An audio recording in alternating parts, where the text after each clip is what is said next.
Dostlar, hər kəsə salam olsun. Bildiyiniz kimi dövlət qulluğu haqqında qanunda dəyişiklik olunub. Bu gün sizlərlə bu dəyişiklikləri əhatə eləyən videonun ikinci hissəsinə baxacağıq. Gəlin baxaq maddə 33-4-dən.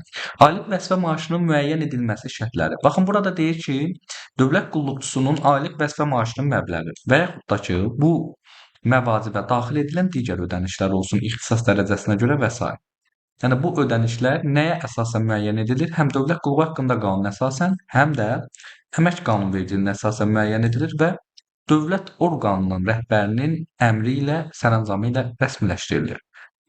Keçirik bizim ikinci bəndimizə. Burada bizə demək istədiyi məsələ budur ki, staj və sınaq müddətinə qəbul edilmiş şəxslər və eyni zamanda ilk dəfə daimi dövlət qulluğuna qəbul edilən dövlət qulluqçularının aylıq vəzifə maaşları birinci ödəniş pilləsi üzrə müəyyən edilir. Yəni vəzifəyə müvafiq olaraq olur. Məsələn, siz nazirlikdə işləyirsinizsə, sizin ödəniş səviyyəniz ayrı və yaxud da ki, nazirlik qurumlarında işləyirsinizsə, o da ayrı olur.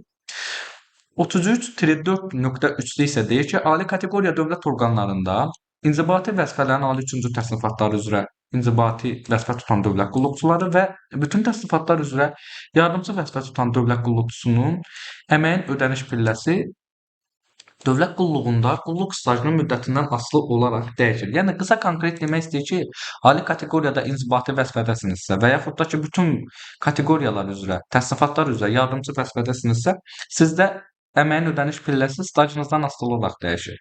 Məsələn, 1 ilə qədərdirsə birinci, 1 ildən 5 ilə qədərdirsə ikinci, 5 ildən 10 ilə qədər 3, 10 ildən 15 ilə qədər 4, 15-dən 20 ilə qədər 5, 20-dən 25-ə qədər 6, 25-dən yuxarıdırsa 7-ci ödəniş pilləsində olur.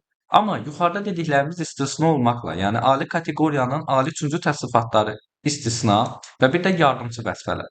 Yəni tək alidə yox, bütün vəzifələr üzrə. Onlar istisna olmaqla dövlət qulluqçusunun əməyin ödəniş pilləsi nəyə görə artacaq? Qulluq stajına və dövlət qulluqçusunun xidməti fəaliyyətinin qiymətləndirilməsinin nəticəsinə və ikinci pillədən başlayaraq tutduğu pillədən bir pillə yuxarı müəyyən ediləcək aşağıdakı hallara görə. Yəni qulluq stajına görə 1 ildən 5 ilə qədər, 5 ildən 15 ilə qədər və bir də 15 ildən yuxarı. Qiymətləndirmənin nəticəsinə görə əla qiymətləndirildikdə bir pillə yuxarı müəyyən edilir və 2 il ərzində ardıcıl yaxşı qiymətləndirilirsə. Keçirik 33-4.5-ə. Burada qeyd elədiyim məsələ nədir? Qeyd olunur ki, eyni vəzifədə xidməti fəaliyyətin qiymətləndirilməsinin nəticəsinə görə qulluq stajına görə tutduğu pillədən daha yüksək pillə tutmasına 3 dəfə yol verilir. Yəni nə demək istəyir? Gəlin bunu da deyim sizə. Yəni sizin bir müəyyən pilləniz olur dövlət qulluqçusu olanda. Məsəl üçün götürək ikinci ödəniş pilləsindəsiz. Sizdə xidməti fəaliyyətinizi qiymətləndirməyə görə 3 dəfə buna yol verilir ki, bunu artırsınlar. Məsələn 2-dən 3, 4, 5, bax maksimum 3 dəfə olur.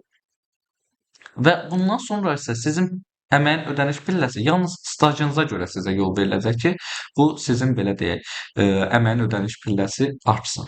Daha sonra keçək 33-4.6-ya. Qiymətləndirmənin nəticəsinə görə əmək haqqı pilləsi növbəti ilin 20 yanvarına qədər müəyyən edilir və 1 fevraldan isə artıq dövlət orqanı ştat cədvəlində nəzərə alınır. Yəni belə deyək, qüvvəyə minir. 33-4.7-də qeyd etdiyim məsələ budur ki, yəni əla və yaxşı qiymət alan, inzibati vəzifədə olan dövlət qulluqçuları, bunların sayı ümumi dövlət qulluqçularının sayının 10%-dən artıq olmamalıdır. Həmin o qurumda işləyənlərin. Məsələn, nəyə demək istəyir? Tutalım da, fikirləşin 100 nəfər işçisiz, 100 nəfər işçinin 10%, yəni 10 nəfər əla aldı, 10 nəfər də yaxşı aldı. Düzdürmü? 10% deyil. 20 nəfər toplamda oldu əla və yaxşı. Yerdə qalan 80 nəfər əla və yaxşı ala bilməz. Bax, məsələ burada bundan gedir. 33-4.8-də əsas məsələ nədir? Burada demək istəyir ki, əgər siz başqa vəzifəyə keçid edirsinizsə və yaxud başqa orqana qəbul olursunuzsa, o zaman əmək haqqı pilləniz əmək məcəlləsinə uyğun olaraq yeni əmək müqaviləsi qüvvəyə minən gündən hesablanır. Baxın, burada da var əmək məcəlləsi. Sadəcə bunu yadınızda saxlayın, əmək məcəlləsində müəyyən edilmiş qaydada. Əgər başqa bir vəzifəyə keçirsinizsə. Bax belə. 33-4.9-a baxaq. Burada isə əgər daha yüksək ödəniş səviyyəli vəzifəyə keçərsən, həmin pilləniz əvvəlki maaşa ən yaxın yüksək pilləyə uyğun, lakin staja görə müəyyən edilən pillədən aşağı olmayaraq təyin edilir. Yəni burada bir məsələni də deyim, bunu sizə ətraflı izah eləyəcəm.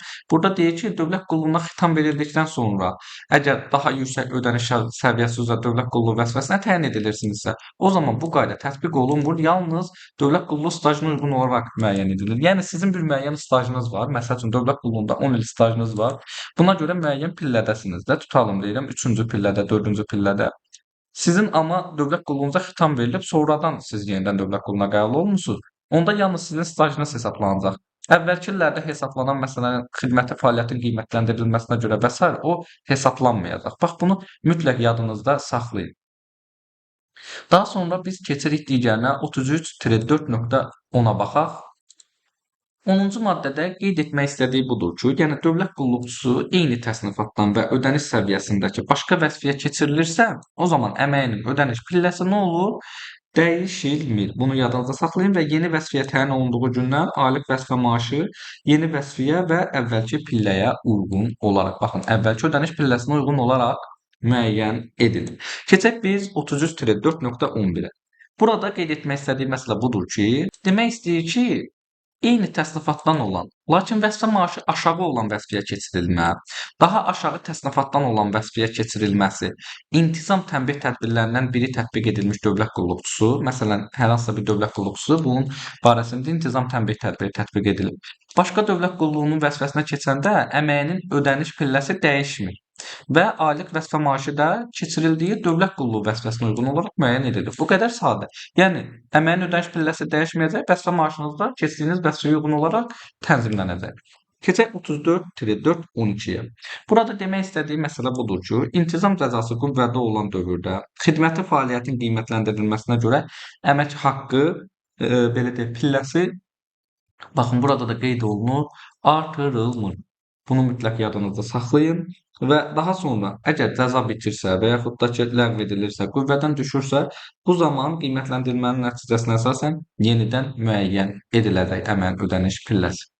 34-13-ə baxaq. Burada var ki, qeyri-kafi qiymət almış dövlət qulluqçusu digər dövlət orqanında dövlət qulluğuna qəbul edildikdə əməyinin ödəniş pilləsi qulluq stajına görə müəyyən ediləcək. Və keçək 33-4.14-ə. Burada isə deyir ki, qulluq stajına və xidməti fəaliyyətin qiymətləndirilməsinə görə maaş artımı həmişə dövlət orqanının rəhbərinin əmri ilə rəsmiləşdirilir və əmək müqaviləsində göstərilir. Baxın, burada da işarələmişim bütün hallarını. Və sonuncu 15-ə keçək. Əmək haqqı fondu formalaşır. Nəyə uyğun? Deyir ki, dövlət qulluğu haqqında qanuna uyğun olaraq, baxın, bunu da işarələyirəm. Müəyyən edilən vəzifə maaşları əsasında əmək haqqı fondunun formalaşdırılması məqsədi ilə dövlət orqanlarının saxlanılması xəstənin tərkibində hər il dövlət büdcəsində vəzifə maaşlarının birinci ödəniş pilləsi üzrə hesablanan illik əmək haqqı fondu və onun 7.5% miqdarında əlavə vəsait nəzərdə tutulur. Yəni demək istəyir ki, məsələn, hər hansısa bir orqanda bunun saxlanılması üçün 100.000 manat, indi özümdən deyirəm, pul lazımdırsa, dövlət həmçinin onun 7.5% miqdarında da əlavə vəsait nəzərdə tutur. Yəni o dövlət qulluqçularının mükafatlandırılması üçün vəsait. Söhbət burada da bundan gedəcək. Və daha sonra bizim burada qeydimiz var. Yadınızdadırsa dövlət qulluğu haqqında qanunda biz qeyd etmişdik hansı şəxslərə dövlət qulluğu şamil olunmur. Baxın burada da vardı. Birinci vitse-prezident və yaxud vitse-prezidentlər, baş nazir, onun müavinləri və yaxud burada Mərkəzi İcra Hakimiyyəti orqanının rəhbəri, müavinləri, yerli icra hakimiyyəti orqanının rəhbəri. Yəni bax bu şəxslər və yaxud hüquq mühafizə, prokurorluq orqanlarında ali hərbi və yaxud ali xüsusi rütbələr nəzərdə tutulan rəhbər və onun müavinlərinin vəzifələri və s. Yəni bax bunlarda qeyd olunur ki, bunların, yəni əməyin ödəniş pilləsi müvafiq icra hakimiyyəti orqanı tərəfindən müəyyən edilir. Sadəcə bunu istəyirəm yadınızda saxlayasınız. Bu düşə bilər qanunla müəyyən edilir və s. Bax belə. Və bunlara da əlavələr hesaplanan məbləğin 50% məbləğində tətbiq olunacaq. Yəni nə demək istəyir? Məsələn, bundan əvvəl də vardı, dövlət qulluqçularında da vardı əlavələr məsələsi, məsələn, ağır şəraitə görə və s. Tutalım, burada işarə eləmək olmur buna. Məsələn, əlavə olunurdusa, maaşınız 1000 manatdırsa 30%, artıq bu 30%-in 50% olacaq. Məsələn, 1000 manatın 30%-i 300 manatdırsa, bu 300-ün də 50%-i 150 manat. Yəni sizin toplam maaşınız 1150 manat edəcək. Bax belə dostlar, güman edirəm ki, Bu video izah xoşunuza gəldi. Əgər belədirsə videomu bəyənməyi unutmayın, paylaşın ki, bir çox dövlət qulluğuna hazırlaşan şəxslərə əlçatan olsun. İzlədiyiniz üçün hər birinizə təşəkkür edirəm. Sağ olun.